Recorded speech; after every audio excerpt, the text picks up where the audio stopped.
Hello प्यारे बच्चों, नमस्कार। प्यारे बच्चों, आज के हम इस वीडियो में मैथ के इम्पोर्टेंट क्वेश्चन सीखने वाले हैं, जो कि 2025 के लिए इम्पोर्टेंट होने वाला है। प्यारे बच्चों, आइए हम लोग क्वेश्चन करना स्टार्ट करते हैं। तो फर्स्ट नंबर क्वेश्चन ये रहा, किसी भिन्न के अंश और हर में 2 जोड़ देने पर वह 5 के बराबर हो जाता है। ठीक है, अगर कोई भिन्न है उसके अंश और हर में 2 जोड़ दोगे तो किसके बराबर हो जाता है? 5 के बराबर। और यदि उसके अंश और हर में से एक घटा दे तो वह 7 के बराबर हो जाता है। इस कथनों के लिए समीकरण लिखें। तो इस क्वेश्चन में तो सिर्फ समीकरण ही लिखना है, लेकिन हम इसका सॉल्व भी करके आपको बताएंगे। तो आओ इसका हल करना शुरुआत करते हैं। तो देखो, हम अंश और हर को कुछ मान लेते हैं। तो हम हल में लिखेंगे, माना कि अंश बराबर x और हर बराबर y मान लिए। ठीक है, तो आपको पता है भिन्न क्या होता है? तो भिन्न होता है अंश बट्टे हर। अंश बट्टे हर। तो अंश को हमने माना x और हर को माना y। समझे? तो अपना भिन्न ये हुआ। तो फर्स्ट बार बोल रहा है, तो हम लिखेंगे प्रश्न के प्रथम शर्त से।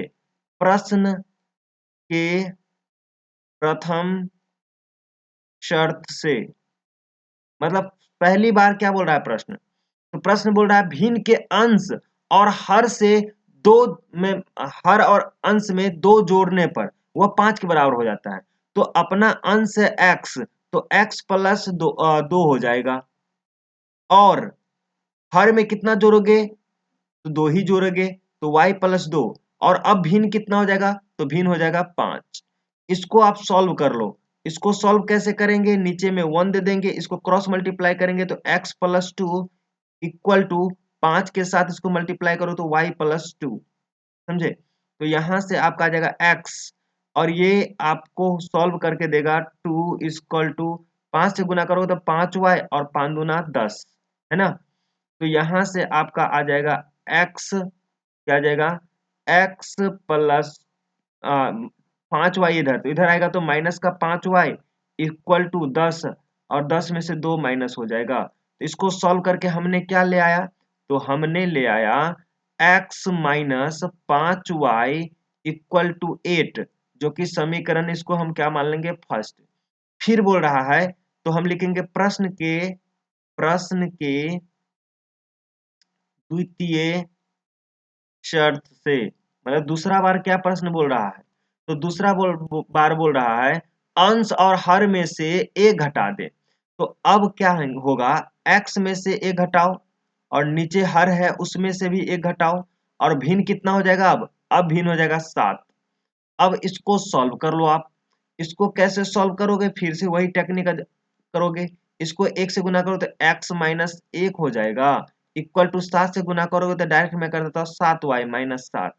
अब इसको आप सॉल्व कर लो तो x, ये 7y इधर आएगा तो माइनस का 7y इक्वल टू माइनस 7 इधर, इधर 1 जाएगा तो माइनस 7, तो माइनस 6 बच जाएगा। ये आपका हो गया समीकरण 2। तो क्वेश्चन में यही बस लिखना है, एक समीकरण, दोनों कथनों को लिखना है। तो एक कथन ये हो गया, एक कथन ये हो गया। अब इसको आपको मैं सॉल्व करना भी सिखा देता हूँ। तो सॉल्व करना यहाँ सॉल्व करते हैं। देखो, तो फर्स्ट इक्वेशन है x minus 5y equal to 8। तो एक है x minus 5y equal to 8, और एक समीकरण है x minus 7y equal to minus 6। यही है ना? देखो, यही है ना? आओ इसको सॉल्व कर लेते हैं। तो इसको सॉल्व करना तो आसान है। ये समीकरण फर्स्ट है और ये समीकरण सेकंड है। तो यहां से अगर हम समीकरण 1 में से समीकरण 2 को माइनस कर दे डायरेक्ट, तो यही में मैं कर देता हूँ। तो ये माइनस होगा, ये प्लस होगा, ये प्लस होगा, तो या x से x कट जाएगा, तो यहाँ बचेगा 7y प्लस में और 5y माइनस में, तो 2y बस बचेगा, है ना?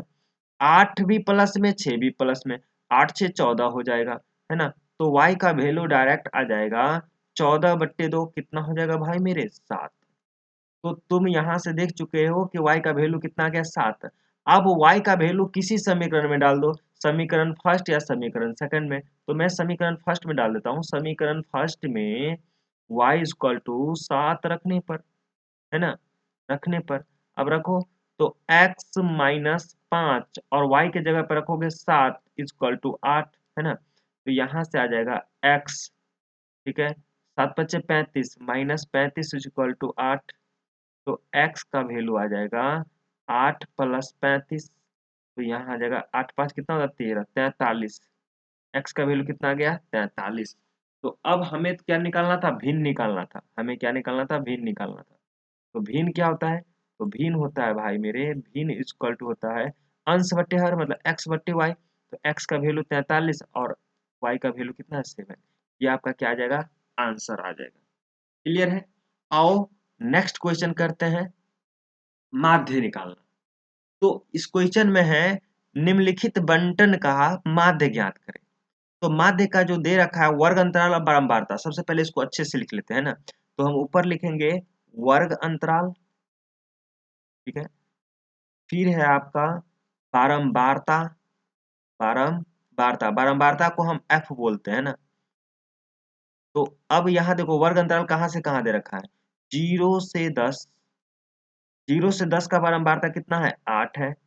फिर 10 से 20, इसका बारंबारता कितना है तो 15 है। 20 से 30, 20 से 30 का बारंबारता कितना है 12 है, ठीक है। 30 से 40 का बारंबारता जो है वो 16 है। और 40 से 50 का बारंबारता जो है 9 है, ठीक है। अब यहाँ तक तो दे रखा है। तो अब सबसे पहले माध्य होता क्या है, तो मैं आपको माध्य का फॉर्मूला बता देता हूँ। माध्य जो होता है सिग्मा एफ एक्स बट्टे सिग्मा एफ। तो सिग्मा का मतलब होता है एफ, जैसे अगर हम सिग्मा एन लिख दे, मतलब एन जितना होगा ना नेचुरल नंबर सबको जोड़ना होता है। तो यहाँ सिग्मा एफ इसी को बोलते हैं। सिग्मा एफ मतलब सब सब बारंबारता का जोड़। तो सब बारंबारता को जोड़ो तो 12 8 20 हो जाएगा, है ना। और इधर हो जाएगा, देखो कैसे 12 8 20 होगा। 9 और देखो 9 और 16 25, 25 5 30, 30 10 40 और 40 20 60 हो जाएगा। इसका जोड़ तो हो गया 60, है ना। अब हमें x भी देखो, यहाँ f हमें पता है तो f ये रहा, x पता है तो x हमें पता नहीं तो निकाल लेंगे। तो x का वैल्यू अब निकालेंगे। तो x का वैल्यू कैसे निकालते हैं मैं आपको वो समझा देता हूँ। सबसे पहले फॉर्मूला हो गया सिग्मा एफ एक्स बट्टे सिग्मा एफ। तो यहाँ f का वैल्यू दे रखा है, x का वैल्यू निकालो। तो x का वैल्यू निकालोगे तो x का वैल्यू सबसे पहले निकालो। x का वैल्यू कैसे निकालते हैं, तो इसको बोलते हैं उच्च सीमा, इसको बोलते हैं निम्न सीमा। उच्च सीमा प्लस निम्न सीमा को जोड़ो और 2 से भाग कर दो। 10 में 0 जोड़ोगे तो 10 और 10 को 2 से भाग करोगे तो 5। अब इसको भी करो ऐसे ही, 20 और 10 को जोड़ो 30, 30 को आधा 15। लेकिन आपको ये ध्यान से देखना है, बार बार जोड़ना नहीं है, क्योंकि इसके बीच का गैप 10 10 है। देखो ना, 0 से 10 10 का गैप है, 10 से 20 10 का गैप है, 20 से 30 10 का गैप है। तो इसमें ना जोड़ते जाओगे 5 15, फिर 10 25 हो जाएगा, 25 10 35 हो जाएगा, 35 10 45 हो जाएगा। और ये जो वैल्यू आ गया आपका किसका आया, एक्स का वैल्यू, ठीक है। ये निकालना आसान था। अब हमें चाहिए एफ एक्स। तो एफ एक्स हम यहाँ निकाल लेंगे। एफ एक्स एफ और एक्स को गुना करो तो 8 पंचे कितना हो जाएगा 40 हो जाएगा। 15 15 को गुना करोगे तो 225 हो जाएगा, ठीक है। 25 को 12 से गुना करोगे तो 25 चौके 100 होता है, 25 100 300 हो जाएगा ना। 25 को 12 से गुना करोगे तो 300 हो जाएगा। अब 35 को 16 से गुना करोगे तो 35 को 16 से गुना कर लो, 35 को 16 से गुना कर लो। 6 पंचे 30, 3 6 त्रिक 18 3 21, ठीक है। और 35 से गुना करो तो 5 0 6 और ये हो गया आपका 5, 560 हो जाएगा। कितना हो जाएगा 560, ठीक है। ये मैं हटा देता हूँ, 560 हो गया, है ना। चलो आगे देखो। अब देखो 45 को 9 से गुना करोगे तो कैसे करोगे, 45 के 9 पचे 45 बचा 4, 9 चौक 36 4 40, 405 हो जाएगा। अब देखो सिग्मा एफ एक्स है, क्या है सिग्मा एफ एक्स। अब ये सिग्मा एफ एक्स क्या होता है, सिग्मा एफ एक्स मतलब जितने भी एफ एक्स का वैल्यू है सबको जोड़ दो। तो जोड़ कर यहाँ लिखो, तो जोड़ो। ये 5 है, लास्ट वाला अंक 5 है तो 5 5 0 हो जाएगा, है ना। 5 5 10, 10 का 0 और हासिल 1 हो गया। तो अब ये 4 1 5, 5 2 7 7 6 7 6 13 13 का हो गया 3 हाथ में 1 मतलब हासिल 1 फिर हासिल इसमें लगाओगे 2 1 3 3 6 6 5 11 11 4 15 1530 आपका सबका जोड़ आ गया। तो आसान है। अब हमने सिग्मा एफ एक्स क्या लाया है 1530 और सिग्मा एफ एक्स मतलब बारंबारता का जोड़ कितना लाए हो 60। अब काट दो, ठीक है, कटेगा तो काट दो, काटोगे तो ये 0 से 0 कट गया, है ना। और 3 से कटेगा क्या, तो 3 से आपका 6 कट रहा है 3 से, तो 3 दूना 6, तो 3 से काटोगे 5 तिया 15 और 3 इकाई 3, 51/2, 51 को 2 से भाग दोगे, 2 दूना 4 और बचेगा 5 दूना 10.5, 25.5 इसका क्या हो जाएगा, माध्य आ जाएगा। क्लियर है। आओ नेक्स्ट क्वेश्चन करते हैं। Question number 3। क्वेश्चन नंबर 3 क्या है, यदि 14 सेंटीमीटर त्रिज्या वाले वृत्त का एक चाप का केंद्र मतलब एक चाप केंद्र पर 120 डिग्री का कोण अंतरित करता है, तो चाप की लंबाई क्या है। सीधा सीधा देखो, चाप की लंबाई पूछा है, ध्यान से देखो, ये आपका एक वृत्त है ना, ये कितना है, तो 14 सेंटीमीटर त्रिज्या वाले वृत्त का एक चाप केंद्र पर, तो हम मान लेते हैं ये आपका ये चाप रहा, ठीक है। वैसे 120 डिग्री तो बड़ा होगा, लेकिन मैं आपको फिलहाल दिखा देता हूँ कि ऐसे, ठीक है, ये 120 डिग्री है, 120 डिग्री। अब हमें ये बताओ, ये तिरछा है कितना सेंटीमीटर, 14 सेंटीमीटर। तो ये चाप की लंबाई पूछ रहा है, ये चाप की लंबाई, ये चाप यही चाप है ना, देखो यही चाप जो है, यही चाप जो है, ये जो केंद्र पे 120 डिग्री का कोण बना रहा है, ठीक है, इतना आप समझ जाओ। तो चाप मतलब ये कोण को बोलते हैं हम थीटा, और तिरछा दे रखा है, तिरछा को हम बोलेंगे, तिरछा कितना दे रखा है, वृत्त की तिरछा जो दे रखा है आर हम डिनोट करते हैं 14 सेंटीमीटर, और चाप का केंद्र पर कितना डिग्री कोण अंतरित करता है 120 डिग्री, मतलब थीटा का वैल्यू है 120 डिग्री। तो अब सबसे बड़ा बात है कि चाप की लंबाई क्या होती है, तो चाप की लंबाई क्या होती है, चाप की लंबाई होता है पाई आर थीटा बट्टे 180 डिग्री, आप याद रखोगे, ठीक है, बस इतना फॉर्मूला आपको याद रखना है। तो चाप का लंबाई होता है पाई आर थीटा बट्टे 180 डिग्री। अब पाई का वैल्यू होता है 22/7 है।